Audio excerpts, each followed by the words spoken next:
ibibazo twagiranye n'abandi bantu kugira ngo mwihimureho. Hari abantu bashobora kuba bahatira abana kujya gusenga. Muraho neza, ndabasuhuje. Amahoro y'Imana abane namwe. Muri iki gitondo rero ndagarutse kugira ngo tuganire nk'uko tumaze kubimenyera. Ni umugisha mu kwatura neza, icyo ntukibagirwe, umugisha mu kwatura neza. Mbere ndabanza ndashimira abantu bakoze subscribe, by the way, abakoze subscribe, comment zanyu twarazibonye, abasharinze, abalayikinze, ndabashimira, mwanteye inkunga kandi nkomeje kubashimira. Hari abantu benshi bamaye commentaire, mu by'ukuri hari feedback nziza, ndabashimira cyane. Ndazirikana ibyo bintu, ntabwo nabitesha agaciro. Rero ndabashimiye kandi nkomeza kubashishikariza n'ubundi gukora share, comment, subscribe kugira ngo uyu muryango urusheho kwaguka, kugira ngo tugire imbaraga, tugire courage yo kugira ikindi kintu twongera kuvuga. Ndabashimiye mwese. Hari abantu bake navuga mu mazina, ariko ntugire ngo nuko hari abo mvuze hakaba abo nibagiwe, ariko hari abantu b'ingenzi mu by'ukuri ntatesha agaciro, bangira inama buri munsi uko bukeye n'uko bwije. Ndabashimira cyane, ndabashimira, muri ab'ingenzi. Ndashimira cameraman umusore Barikiwa sana, akomeje gukora akazi keza kandi birimo biragenda neza, bizaza rero. Twakomeje umugisha mu kwatura neza. Uyu munsi ndashaka ko tuganira kuri bimwe mu by'ingenzi umuntu yaheraho aho umwana uburere bwiza. Bavuga ngo se hari ibitari by'ingenzi? Byose ni iby'ingenzi. Ibyo watekereza guha umwana babitekerejeho byose ni iby'ingenzi, ariko turavuga ku bintu bike cyane, bigera nko muri 3 cyangwa 4 umuntu yaheraho kugira ngo ahe umwana uburere bwiza. Gusa nyine ni byinshi cyane, ariko nibuze reka tuvugemo nka 2 cyangwa 3.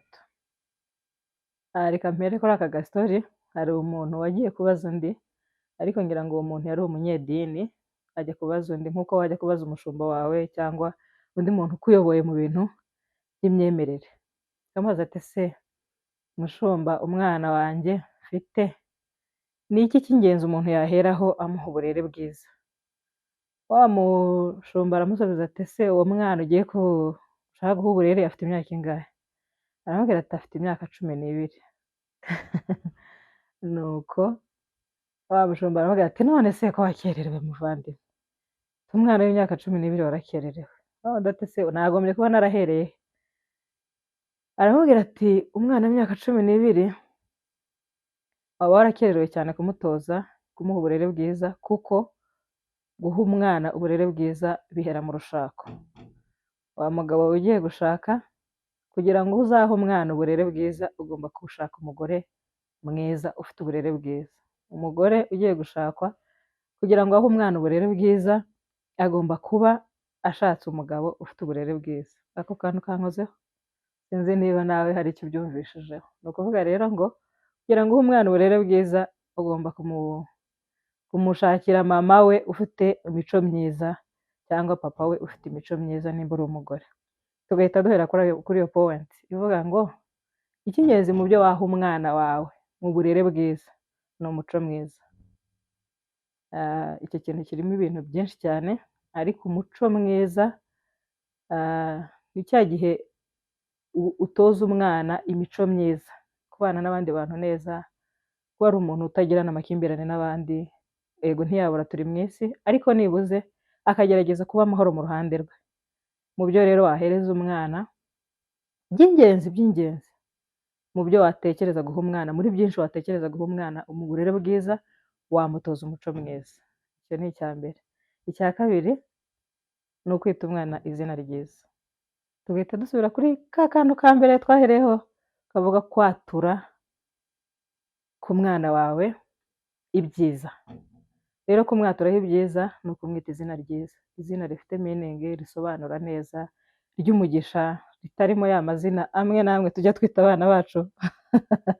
Ako kantu abana bitwa ya mazina batinya kuvuga mu bandi bantu, bitwa ya mazina arimo imigani y'imigenurano, niko bayitaga. twirinde kwita abana bacu imigani y'imigenurano cyangwa kwita abana bacu ibibazo twagiranye n'abandi bantu kugira ngo umwihimureho ukita umwana ngo mbarimo mbazi. No, no, no, no, no, no.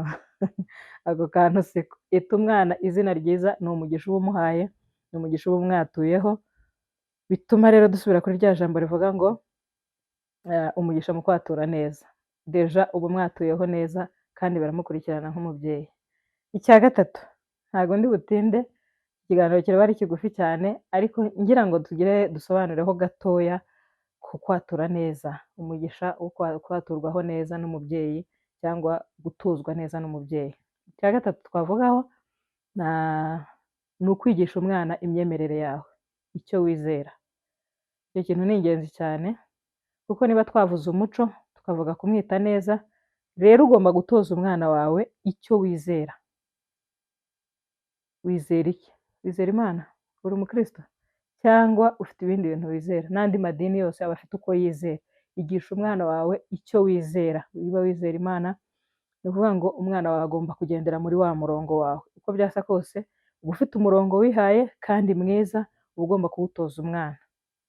Ku bijyanye n'icyo kintu natanga urugero, hari abantu bashobora kuba bahatira abana kujya gusenga kandi bo batajyayo, cyangwa agahatira umwana gusenga, gukora ibijyanye no gusenga cyangwa ibijyanye n'idini niba ariko nabyita, ariko wa mubyeyi atabishyira mu bikorwa, wa mwana ntabwo azabyumva, kubera ko abana bumva cyane icyo dukora, icyo barebye dukora kurenza kubibabwira.